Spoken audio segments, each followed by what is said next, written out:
Shairi la 49 linazungumzia habari ya jana imekwisha fungwa.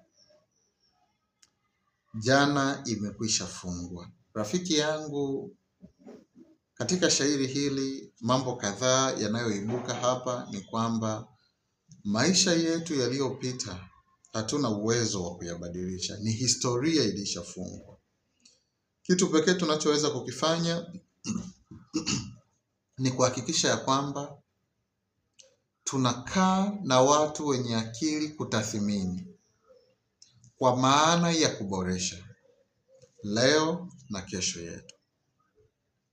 Tofauti na hapo, jana haina faida tena. Maana yale uliyokwisha kuyafanya huwezi kuyabadili. Ikiwa ni maonyo, makemeo, mafundisho, mawaidha uliopewa na ukayapuuza, hayana kazi tena ikiwa ulikwisha kukosea. Kinachobaki ni majuto. Na hivyo ili usiendelee kuishi katika majuto ni kuyaacha, kuyafunga nje ya maisha yako. Unapofungwa katika gereza la jana, hutopiga hatua. Hivyo mapito yako, makosa uliyoyafanya, sio gereza, ni daraja linaloweza kukusaidia kuiendea leo na kesho yako kwa tahadhari. Mapito yako sio mhukumu wako, ni mwalimu wako juu ya leo na kesho yako. Na hivyo huhitaji kuionea aibu jana yako, bali kuichukua kama darasa na somo kwako na watu wengine kuikabili leo na kesho yako. Mpendwa, maisha yaliyopita yamepita. Mwandishi anatukumbusha kwamba kitu pekee tunachoweza kukifanya ni kujisalimisha kwa Mungu tu na kuanza maisha mapya. Tunapochagua kuanza maisha mapya, yeye Mungu anatuponya majeraha na maumivu na vidonda vya mambo tuliyoyakosea. Na wala Mungu hahesabu wala kukumbuka. Na ikiwa Mungu hahesabu wala kukumbuka, kwa nini wewe ubaki katika hukumu ya mapito yako? Kwa nini uone kwamba huna tumaini, huwezi kuendelea tena katika huduma yako? Ni kweli umeanguka, ni kweli ulikosea. Lakini kubaki katika kujilaumu, kubaki katika shimo, sio njia salama. Njia salama ni kutoka na kuanza upya. Unaponyanyuka, hata kama kwenye paji la uso lako kutabaki na alama ya kwamba wewe ni mwizi wa kuku, lakini alama mpya itasoma wewe ni mtoto wa Mwokozi. Kristo hawezi kukuacha. Nuru yako itangaza upya. Jana imewafunga watu wengi. Jana imewaondoa watu kanisani. Jana imeondoa maisha ya watu. Jana imepoteza familia nyingi. Jana imeweka vinyongo na maumivu katika maisha ya watu. Jana inawafanya watu wanaishi leo katika maumivu. Ndoa nyingi zipo kwa sababu ni muungano. Lakini maumivu ya jana yanaendelea kuishi leo na bado yataishi mpaka kesho. Wanakufa hawako katika tumaini. Hawayafurahii tena maisha kwa sababu ya maumivu ya jana. Ni kweli kikombe kikisha vunjika hakiwezi kurudi kuwa kama kilivyokuwa. Lakini kwa Mungu inawezekana. Samehe, sahau, anza upya. Shairi linalofuata la 50 linasema usimwambie adui. Tumepewa mahusia na wazazi wetu ya kwamba changamoto zinapotukabili tujue wakati sahihi na mtu sahihi wa kumweleza. Si kila mwanadamu ni mwema. Tui na nazi huwezi kuvitambua kirahisi. Kama nilivyokwisha kueleza huko katika utangulizi, Ukweli na uongo huwezi kuubaini kirahisi. Ndivyo ilivyo kwa wanadamu. Mkweli na muongo huwezi kumbaini kirahisi. Rafiki na adui huwezi kumuelewa kirahisi. Hivyo unapopita katika changamoto, kuwa makini ni nani unayemshirikisha mapito yako. Yaweza kuwa unamshirikisha mtu ambaye ndiye chanzo cha mapito yako. Yaweza kuwa unamshirikisha mtu ambaye mapito yako wewe ni furaha yake. Yaweza kuwa unamshirikisha mtu ambaye unampa silaha dhidi yako. Hivyo mapito yako unayoyapitia, yapeleke kwa Yesu.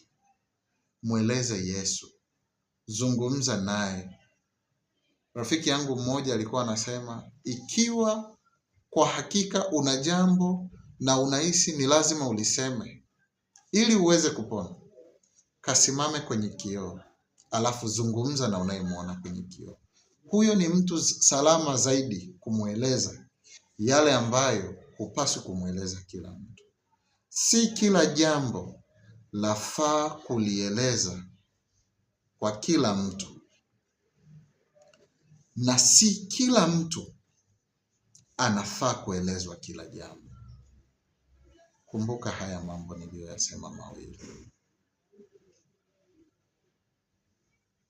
Tuwe na tahadhari ya yale tunayoyaeleza.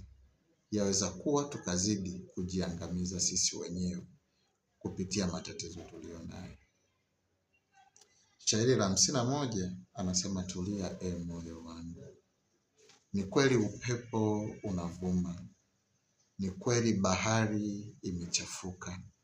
Ni kweli jahazi limefika wakati limejaa maji.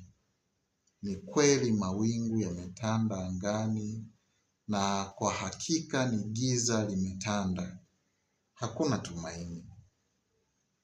Moyo wangu tulia, usiyumbishwe na upepo wa dunia, wala usibabaishwe, usije potea njia.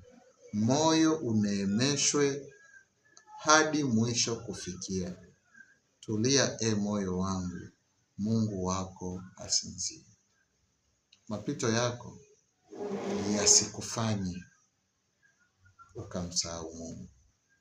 Wakati watu wengine wanakimbia, wanatafuta namna ya kujiokoa, simama kwa ujasiri. Mwambie Mungu, hili wewe unaliweza.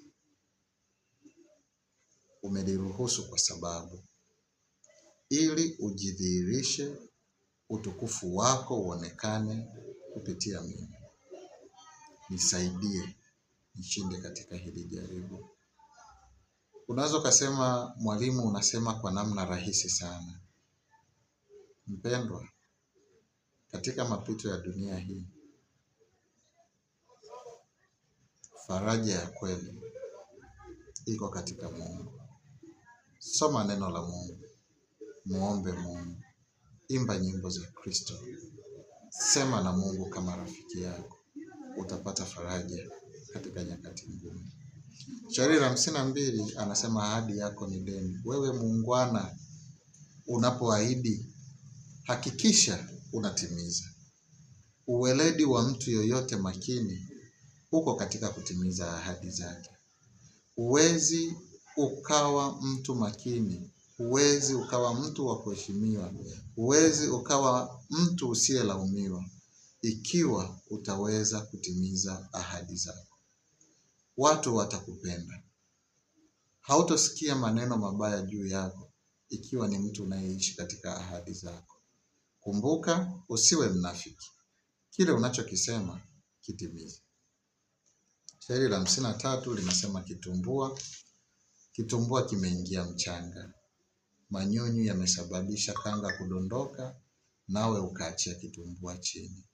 Hata kama utakipuriza, hata kama utakiroweka kwenye maji, hata kama utakifuta kwa upande wa kanga, hata kama utajaribu kukipika upya, kitumbua kikisha ingia mchanga, kimeingia.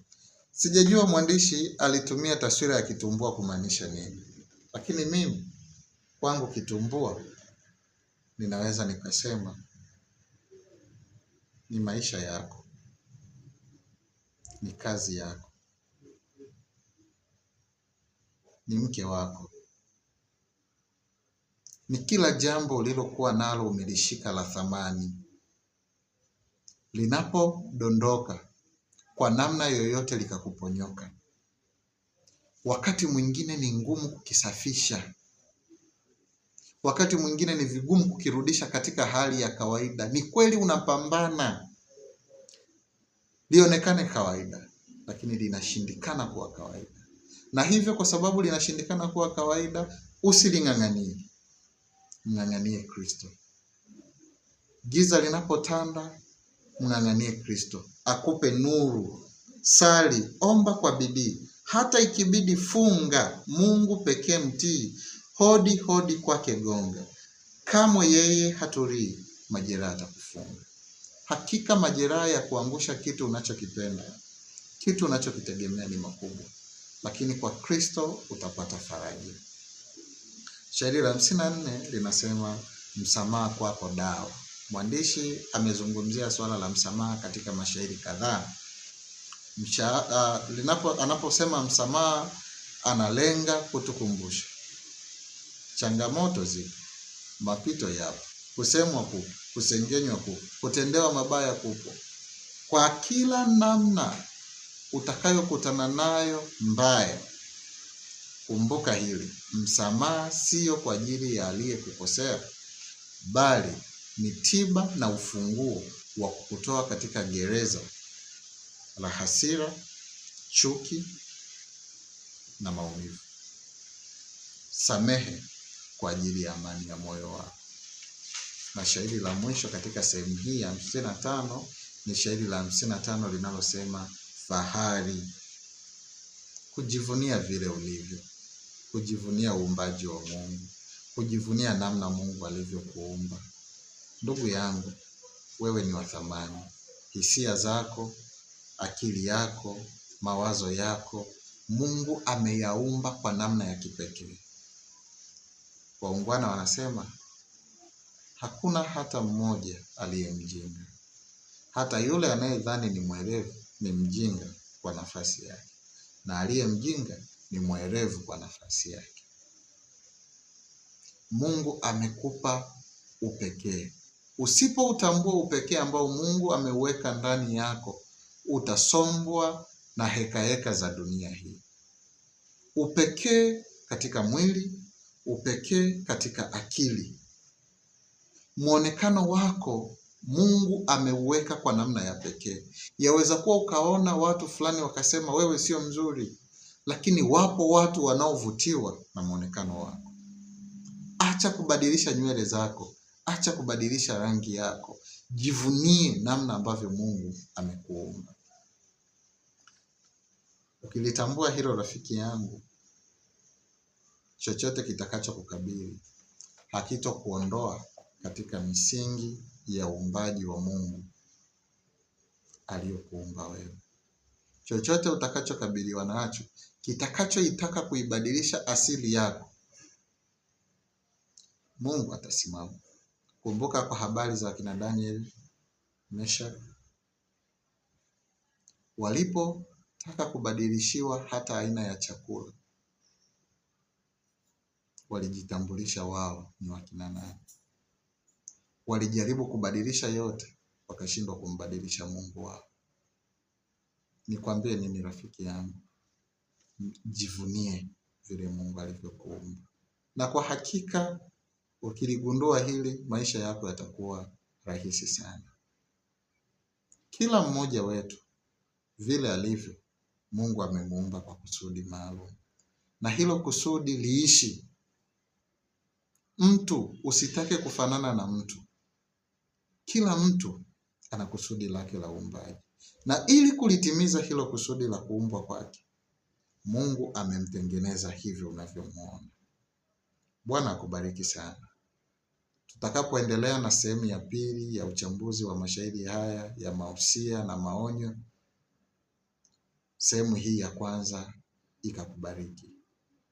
Mungu atukutanishe tena katika sehemu inayofuata.